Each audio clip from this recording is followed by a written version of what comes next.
Hey guys, welcome to another episode of Mindful Matters, where today we're going to be talking about your body and your mental health and how those two are tied together.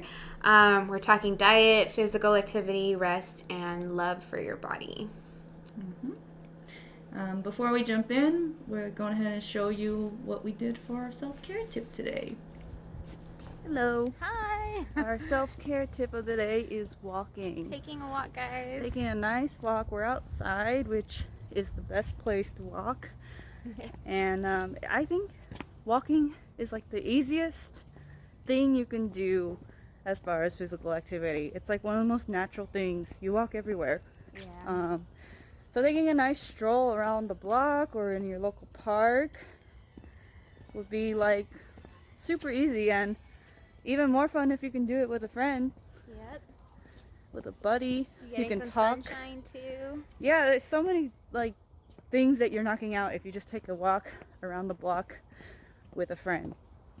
Socializing, physical activity, and sunshine, fresh air, and yeah.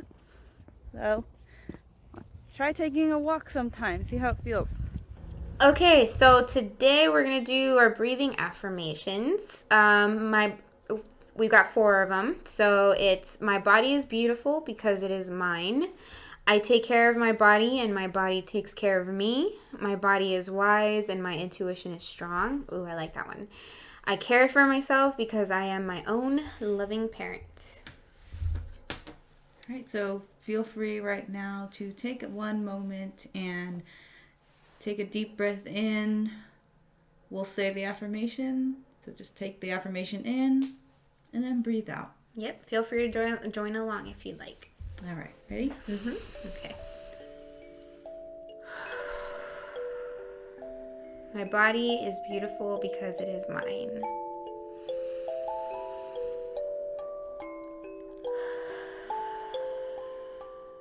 I take care of my body and my body takes care of me.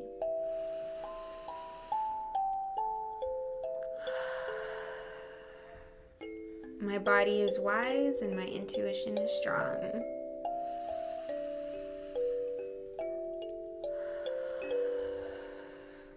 I care for myself because I am my own loving parent.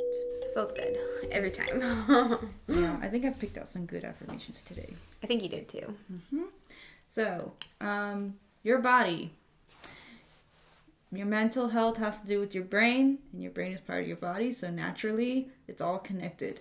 Aside from like DNA and genetics, your body is a result of everything you do. Whatever you put in, whatever you don't put in, whatever you do, and whatever you don't do. So what I mean by that is you can be doing a lot of things right, but if you're missing out on one thing that's very important, you can still be really unhealthy or really unwell. What would be an example of that?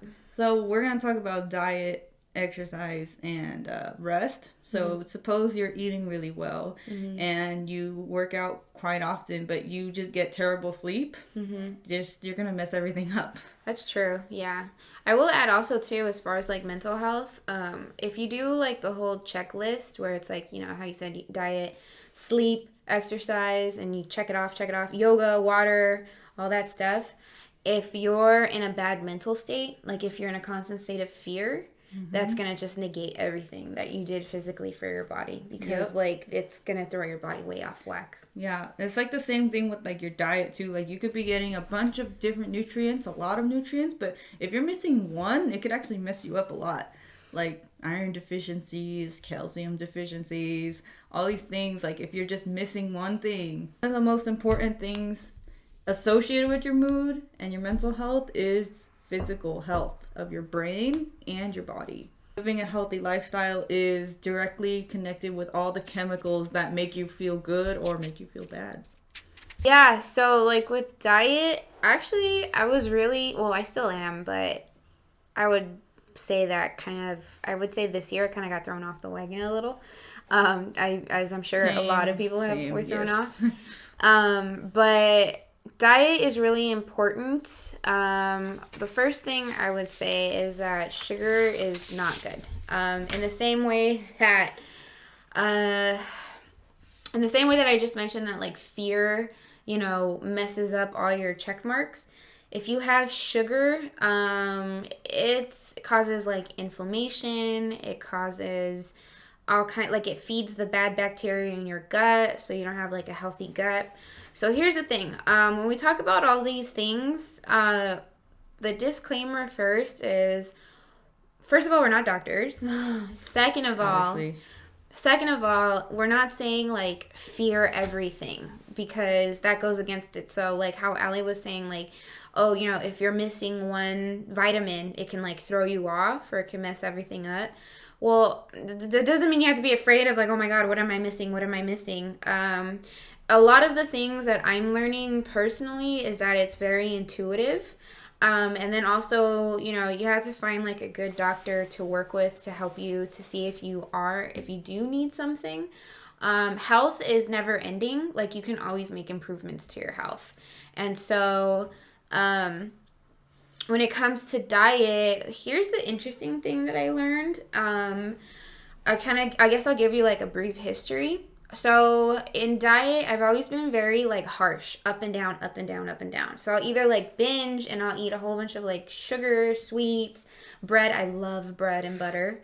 Or I would like on the opposite end of the spectrum be super harsh on myself and be like, I can't eat sugar, I can't eat everything. So it was a very like contradictory thing.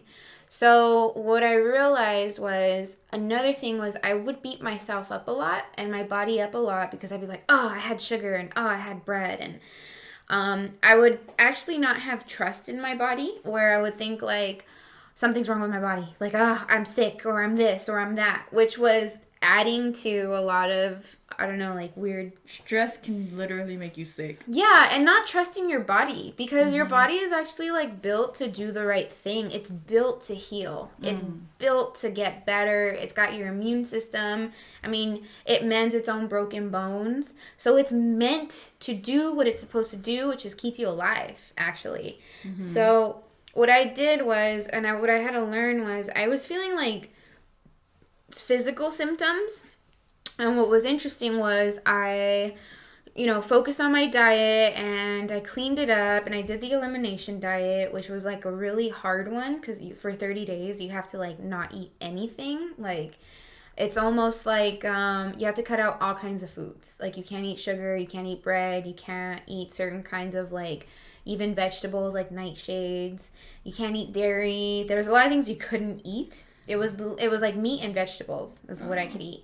And so I learned a lot from that, because everything got cleared up. Like, everything cleared up. My skin was like clearer. I did it with the doctor though. I didn't do it on my own. So I had help by her. And I thought like, oh, well, I thought that like my body was in a worse physical condition than what it actually was. And it turns out it was more mental than physical. So I remember after I did the diet, I felt better. I was sleeping well. It was almost like a reset, and everything went away. And I was talking to the doctor, and I was like, wait a second. So there was nothing really wrong with me? Like, and she was like, well, you were low on vitamin D, which a lot of people are. And she was like, you're low on vitamin D, but and your gut bacteria, like, you could have more of the good gut bacteria, but no, like, everything, like, you're okay. And I was like, what? And so what it taught me was a few things. Eating healthy is a balance. Being healthy with your body is a balance. And the idea of balance is you can have sugar, you can have sweets, but you got to be mindful of like what you consume. And you got to be mindful where, everybody yo-yos, everybody, depending on like where you are in your life, where you are in your, wherever in your health state, everybody yo-yos. And so as far as like diet, what I learned was I became obsessed with like eating perfect. And in that obsession was this feeling of like constricting. Like, it felt so harsh. So after that, what happened was I focused on my mental health. And on my mental health, I kind of like let go of the diet. So it's been a balance because like we have like healthy fats and we have like water, which I'll get into right now. But the long story short is when you're talking about like body and mental health, there's all these diets in the world, but a lot of it actually stems from you, and everybody's different. So it's not like you can follow the same diet that I can. And I think if more people became intuitive eaters and intuitive listeners to their body, that would actually eliminate a whole bunch of like the stigmas that are around people's weight issues and body image issues. And then also too, diet is a tool because you do want to give yourself good food coming in, and part of the good food is enjoyment. Sometimes good food is a good cheese Danish, or a good coffee. So the first one too, like healthy fats. Don't be afraid of healthy fats. We have nuts, eggs, fish, yogurt, avocado, butter, real butter. Real butter. That's good for you. Obviously, it depends on, if you have any allergies and things like that. But a lot of the things that like the society tells you, where it's like, oh, you got to be afraid of butter and you can't eat lots of meat because of like heart disease and things like that. Yeah, like you have to watch out, but sometimes we need those things because in like meat, you have protein and it gives you iron. It gives you like healthy fats that you need for your brain. The omega-3s in fish is good. People say, oh, it's almost like people say be afraid of everything because every year there's a new thing to be afraid of, basically. Yeah, for a while eggs were bad for you, and then they're good for you, and then they're bad for you. It's just, which is why it depends on the body, and it's up to your discretion. But when you constantly, I think that's the thing that I'm learning, because I was telling Allie that a lot of the times for me, I didn't learn what it means to like take care of your body until like 2 years ago. So it's actually relatively like new for me. So as far as taking care of my body, I came from being so harsh with it that now I'm really practicing being good to it. So water is really, really good because I feel like that's a given. Yeah, everybody knows how much percent of water you're made of, right? Yeah, and like water clears your skin, it helps you sleep better, it helps your digestive system, it flushes you out. It's one of the ways that minerals, not minerals, well, minerals, yes, but like toxins can leave your body. For water, I've really been into sparkling water because I used to like drinking soda for the fizziness of it. So I swapped over to sparkling water, and it's actually been really, really good. It kind of tastes funny in the beginning, but you kind of get used to it. I am a big fan of drinking water. If you come over my house, you'll see water bottles everywhere because I'm constantly drinking water, and I just leave them laying around so I can remember to take a drink here and there. So let's see. I think there's a lot of debate over how much water is enough, but I think if you just drink when you're thirsty, I think throughout drink the when day, you're thirsty. The rule of thumb is like half your body weight in ounces of water. So if you're 100 pounds, you drink 50 ounces of water. Yeah. So that's what I do. That's the rule that I follow. And I feel pretty good. I always think I can drink more.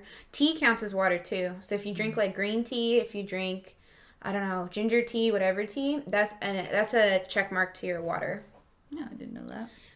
Like what you put in matters in the same way that like most people give their car clean fuel, right? So it can move optimally. It doesn't clog up the system and stuff. So it doesn't clog up your system. Yeah, so it's the same thing with food. And I'm pretty sure like everyone can feel it when me and Allie were talking about like going on like a detox where, we're mindful of what we eat. We were going to do like maybe like cutting down on sugar a lot and no processed sugar, right? Like yeah. And then like just increase the amount of like fruits and veggies and more water, just stuff that just made sense, right? Pretty much. I have been, so the thing about this too is that I'm not an expert at all. I don't think me and Ellie are experts. But the reason I think why I'm talking about this is because there's so many harsh things out there to say, like, you gotta do the apple cider vinegar cleanse and what's the other one, the cayenne pepper, and like the one that Beyonce does, and it's just so hard. And then there's the tea me, which is like you drink that tea and it like really flushes you out, but like not in the best way. So it's just for me, it's been this yo-yoing effect where it's like, wait a second, I can just enjoy myself. I can enjoy my body and appreciate it for what it is now. And as far as diet goes, I've been through the harsh thing of like eating everything super clean and super healthy. And I'm sorry, but I don't have like a cook for me. So I'm the one that has to do it all the time. And sometimes, you know what? I feel like going and ordering from Diner Dash. Like sometimes I feel like ordering from takeout. But I'm learning that it's okay and to have grace. And in the same way that like fear will affect you negatively and affect you negatively as far as like physical symptoms goes, the whole thing with diet is just food is supposed to be healthy. Food is meant to be enjoyed. Food is, if you pick good food that's clean ingredients, I don't think there's anything wrong with that. Because, barring like allergies and stuff, what's wrong with getting like good quality butter? What's wrong with getting good quality meats, good quality vegetables, and let your trust in your body to take care of the rest? In general, we just want to say, just don't be afraid of any one thing. Like, don't be afraid of carbs. Don't be afraid of fats. Don't be afraid of like all the sodium and all the stuff they tell you to be afraid of. You be afraid of maybe too much of it, but don't be just afraid be mindful of it. Yeah. Don't be afraid. Right. Like that's the whole point we're talking, is that like the fear, like don't fear it, and I would say if you do fear it, like work through it. Because when you fear it, you're giving it the power, you're giving it the energy. Be mindful of it, watch out. I mean, when you take care of other people or other pets or whatever, you're like, okay, well, you've had too much to eat. We gotta, tone it down. Why not take care of yourself in the same way? Exactly. So it's all about like balancing, control. Any one thing in too much is gonna be, too much. Too much of something is too much. Right. Yeah. But to be afraid of it, like, completely, like, I don't think that's healthy. There's a lot of like YouTubers and Instagrammers and podcasts all about like watching the ingredients of stuff. They have basically done the work for you, so it's like it's not even hard at this point. I will maybe briefly throw in one of my favorite Instagrammers. His name is Bobby from Flav City, and he promotes education about like the nutrition labels. Like, he'll go to like Walmart, Costco, Target, Whole Foods, and he'll shop around and he'll pick up things that are really popular and they look healthy, but when he turns the label around, like, he'll point out the names of stuff that you might not even know what it is, like, because it looks really like long, unpronounceable name. And he'll break it down for you, like, yeah, that's a chemical, that's like a emulsifier, that's this and this. Like, he's very like educated with that stuff. And he'll point out not just bad things, but also like good things. Like, he'll like, see, look at the ingredients on this. Is like no natural flavors. It's just all good stuff, all organic. So there's people like that all over the internet. So if they can do it, pretty much do the work for you, then there's pretty much no excuse why we can't like be more conscious and more mindful of everything we're putting in. As far as like diet and what you put in matters, I think we've all been there when we eat something, and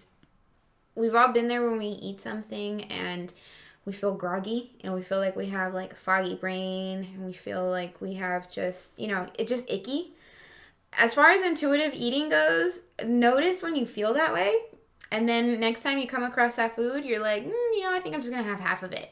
Like, I'm going to enjoy it because it's really good. Or, oh, you know what? Maybe this time I'm not going to eat it. And try practicing on, like, being able to say, like, no to food, yes to food, and seeing, like, where you have... I remember this one entrepreneur saying, like, he was sitting at a table and, like, with other, like, very wealthy people, and there was, like, birthday cake being passed around, and a whole bunch of, like, the people were like, no, I'm good. I'm okay. I don't need the birthday cake. And he was looking around the table like, what? No one's going to eat the cake? But it's cake. Mm-hmm. But what it made him realize was that, no, like, the cake doesn't have any, like, weight over them. Like, you don't have to eat the piece every single time. And to practice that form of, like, discipline, I think is also a form of, like, self-love to your body. It definitely is. Because it's discipline. It's like you're not at the whims of, like, whatever food is there. And obviously food is, like, a touchy subject. But to be able to, like, be intuitive and be like, you know what, this time I'm going to skip out on it. Like, I don't really need it. Mm-hmm. Am I eating this because I'm feeling emotional, or am I eating this because I really want it? Mm-hmm. And when you start having that self-awareness, it'll give you more control over, what you put into your body. And on the flip side, when you eat things that are good, it is a form of love. Mm-hmm. When you put things that are good for you inside yourself, that's love.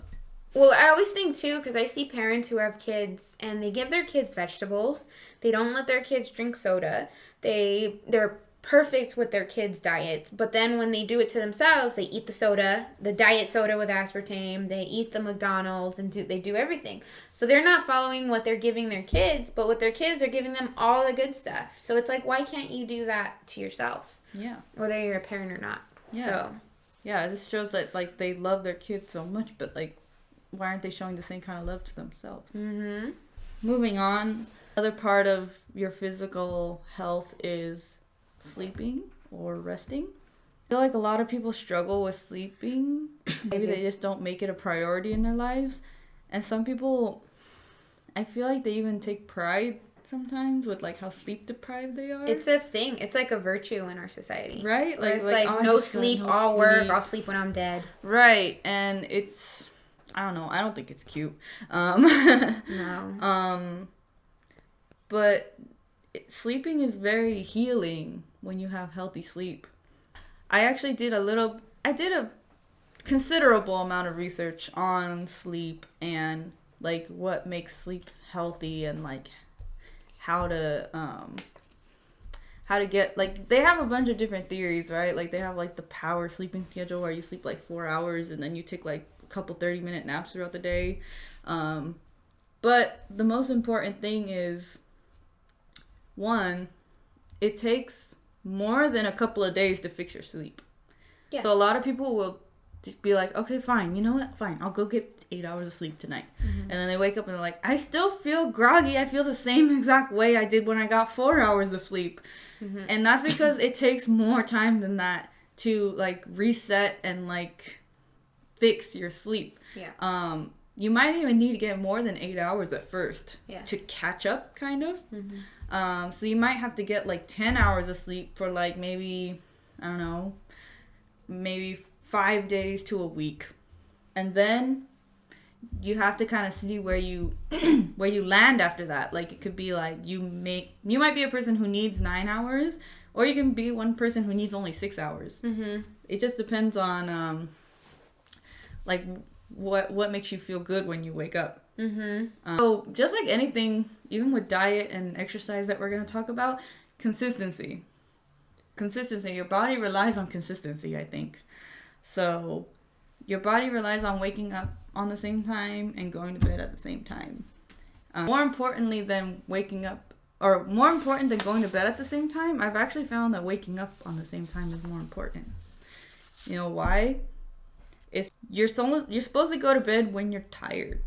Mm-hmm. So if you're not tired at your bedtime, you shouldn't go to bed. Really? Yeah. You need to get from your bed into REM sleep as fast as possible. Oh, that's interesting. Mm-hmm. So it's more important to just sleep when you're tired and wake up at the same time. And eventually, once you're waking up at the same time every day, you will start getting tired at the same time. every day. I never heard that one. Yeah. What helps for me to fall asleep as fast as possible is having like a little bit of a ritual.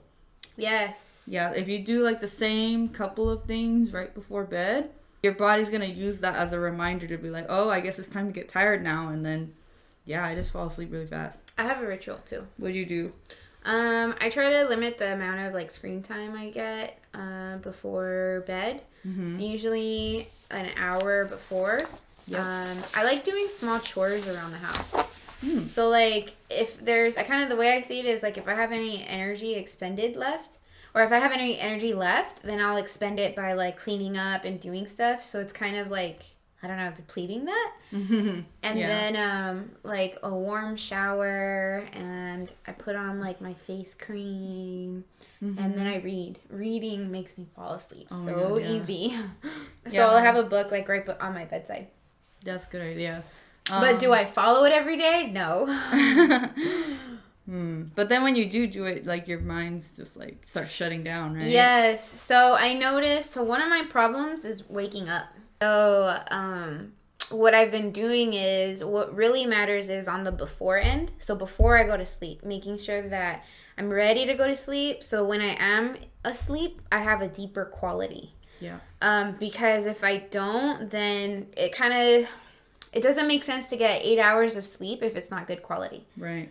So I've been working on that, and on the nights that I do follow it, I do realize I wake up and feeling better. However, I think it's a habit because I have a bad habit of scrolling through Instagram and like looking at like political stuff. Sometimes I've fallen asleep with my phone in my hand. Yeah. Like. Yeah. Fallen asleep to that. So breaking the habit of looking at Instagram right before I go to bed and looking at Instagram as soon as I wake up in the morning, which is why I like reading, because that kind of takes away the screen time, which is the blue light, which keeps your body awake, and you're able to kind of lull yourself to sleep a little better. Yeah. Mm-hmm. So I have kind of a similar routine where I have an alarm on my phone around like 9 o'clock to be like, all right, get off the electronics. No more TV, no more phone, no more video games. And then, the hot shower works. It's very relaxing. Washing my face. I don't know. I don't always read in bed because I'm of the belief that you're not supposed to do anything in your bed except sleep. What? Yeah, that's a thing. Where like you're only supposed to sleep in your bed. You're not supposed to like look in your phone. You're not supposed to read, because then your body only associates your bed with sleep, and then it like just gets tired when you lay on it. Wow, that's interesting. Yeah, so but like I read to go to sleep. Maybe you could try reading on your couch and then like moving to your bed once you get tired. Wow, that's something. I don't know. That's something that it's very strongly discouraged to not. Was this on a book? I've seen it in books. I've seen it in articles. It's everywhere. Like, wow. It's strongly advised not to do any activities in your bed except for sleep. Oh. So with sleep, there's also physical activity. Yeah. Which is, I guess, on the opposite end of the spectrum. Yeah, I wanted to talk about that last because I feel like that's one, everybody knows that they're supposed to be working out, and they know they're supposed to be like exercising. Yeah. But we don't do it. Or at least I don't do it. Maybe others do. For those who do, great, keep it up. But I myself I go through like a month where I'm like strict, kind of like with you with the diets. Like, yeah. I get really strict for like a month, and then I'm like, okay, well, I don't know I just fall off. Like maybe I miss a few days, and a few days turns into a week, and then a week turns into 2 weeks, and then I'm just like, wow, I've gone like a month without working out again. Mm-hmm. I didn't want to come in here and be preachy and be like, you need to exercise, because like we all know, like everyone tells us this, and then we still don't do it. I will say, one of the things I'm learning is there's a difference between like training and being active.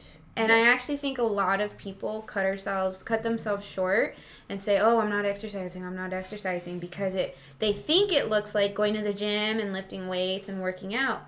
But actually, like, if I clean my house, if I take the day to, like, clean my whole house, like, the whole sweep, mop, vacuum, I work up a sweat. And that takes me at least a couple hours, like, I would say at least, 2 hours or so to do everything. I'm bending, I'm lifting, I'm picking stuff up, I'm organizing, so I'm being active. And then, when I work outside, cleaning up my yard, that's another form of, like, activity because I'm picking up stuff, I'm, sweeping, and I'm moving around, and I'm actually, getting a increased heart rate.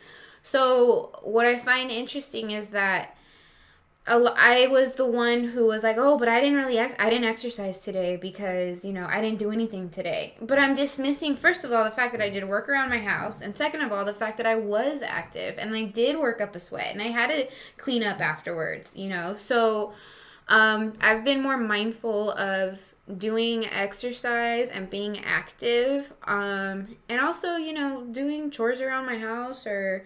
We were talking about how we walked around for hours at the mall yesterday. Mm-hmm. Instead of walking around the track, we walked around the mall track and, tried to do Christmas shopping. But it was still exercise. Right. So to not dismiss that and to think like, oh, when I actually look at that, I'm more active than I realize. Yeah.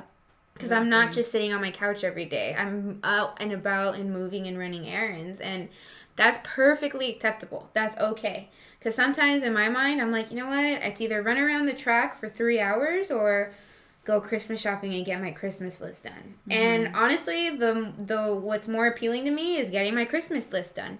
But when you look at it in a way of like, oh, hey, actually did a lot of walking and my step counter is up. It's 2 birds, 1 stone, and I'm not beating myself up over not exercising. Yeah, like if you work up a sweat or you get winded for a while, that is working. Like, mm-hmm. It's working. And the best quote I've ever heard in regards to exercise was from I don't know if he's a professor or, but he said, his name is Stephen Ilardi, and he said, exercise is not natural. Mm-hmm. And that just... At first, it was confusing, right? Because it's like, how is exercise not natural?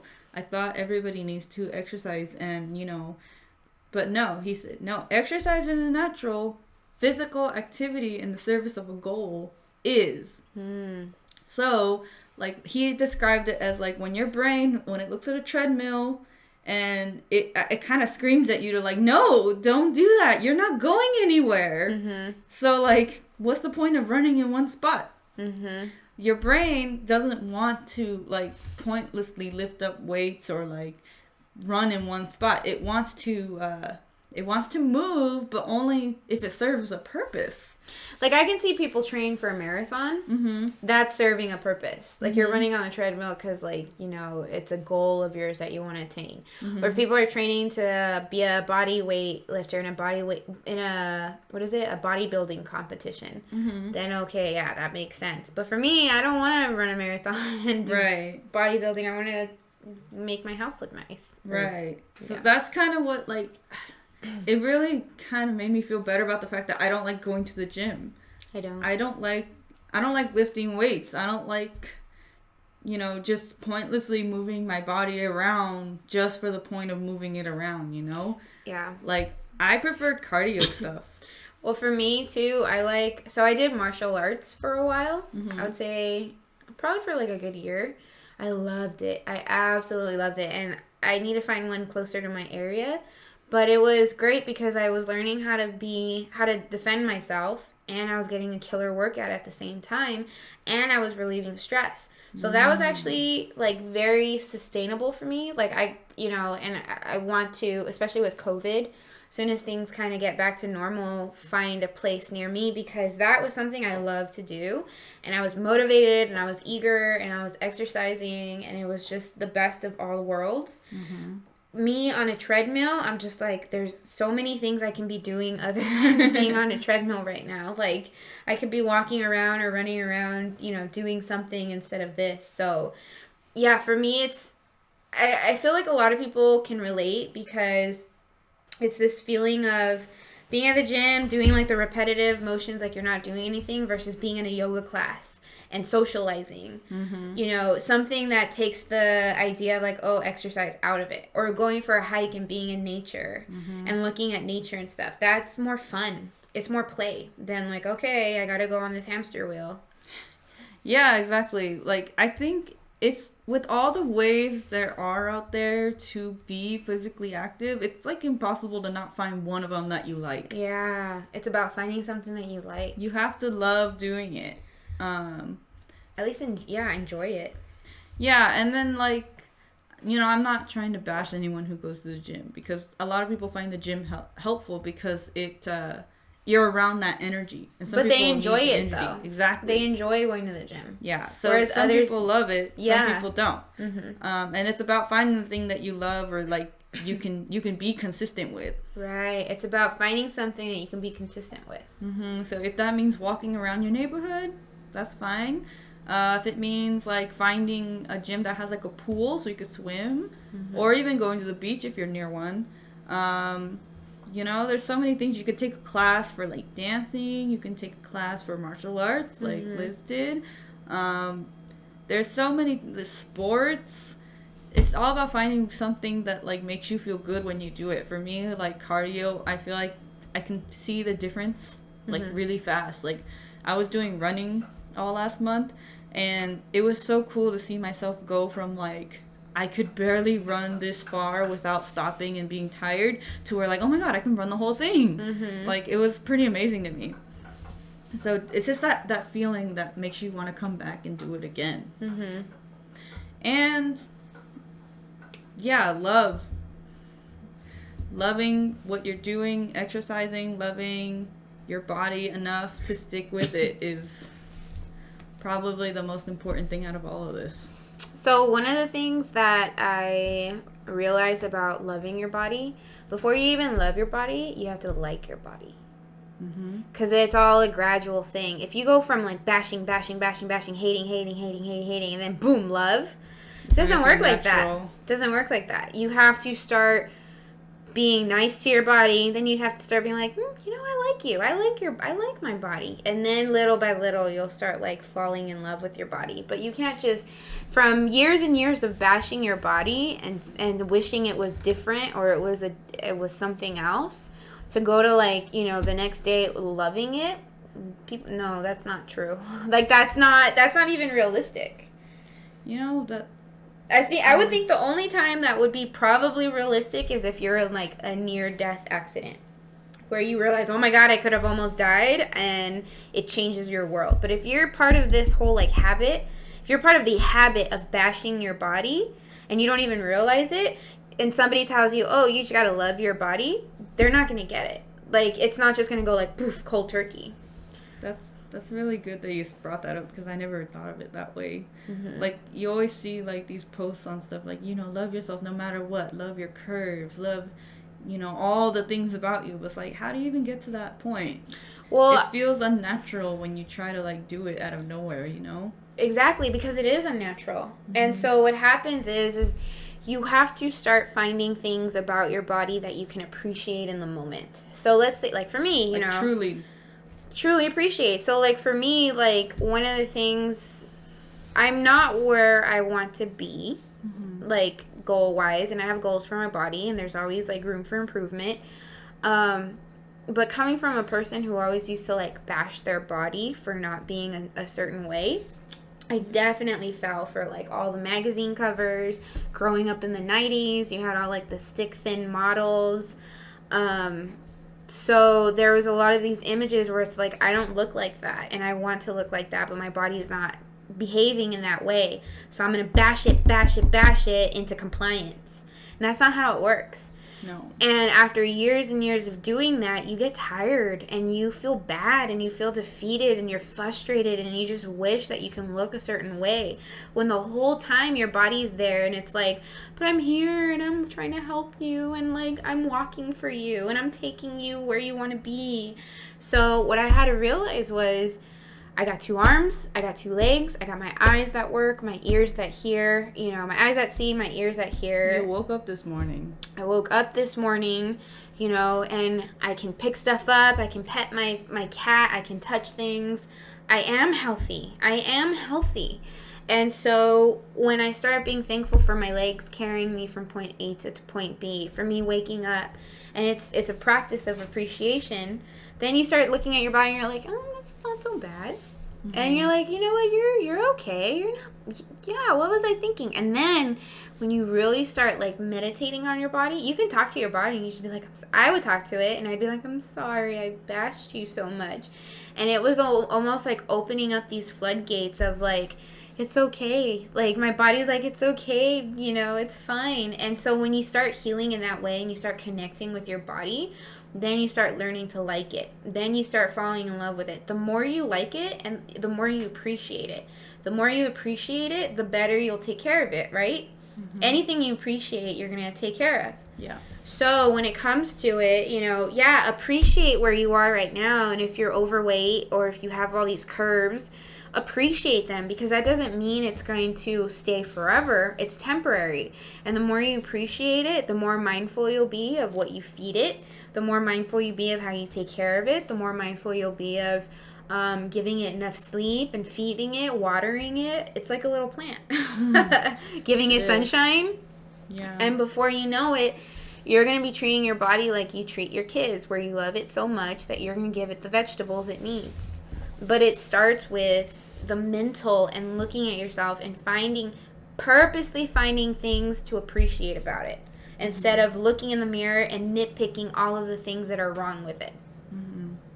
Yeah, I actually practiced doing that too recently, where I kind of really like try to go in tune with my body and say, like, you know, I'm sorry for how I've been treating you. Yeah. Like, mentally, with all the insults, like, you know, saying what I don't like all the time, never saying what I do like. And for me, it helped to kind of acknowledge, like, look, my body is only doing exactly what everything I've, like, been giving to it, like, what it's supposed to do with what I've given it. So yes. Because I mean, not to bash myself, but because I'm not the one working out, my body plumped up. That's what it does. Because I gave it the sugar, because I gave it all these things, it did exactly what it was supposed to do, and I have no right to be, like, angry or resentful about it. Well, I mean, you can allow yourself to be, like, angry, but let it pass. Yeah, that's kind of where I was going with this, is that, like, look, it's kind of like this acceptance of, like, my own accountability and responsibility to my body. Well, think of it this, too. Also, so your body stores fat due to fight or flight. So if you find yourself storing more fat, it actually pads you up to protect you. So it has to do with cortisol. The more cortisol you have, the more like fat it stores. What that means is that if you have cortisol, you're running scared. So if you're constantly in a stress mode because of work, because of family, because of life, and your body thinks it's going to die, and your body thinks it's going to fight, it's going to store up for the winter. It's going to store up for protection. So it's actually giving you fat to protect yourself. So when you actually acknowledge what's going on in your mind and coming from a place of love and appreciation and removing which you are afraid of, it's going to start to change your body. Your body is doing exactly, just like what you said, exactly what it's supposed to do based on what you're giving it mentally, physically, and emotionally. Exactly.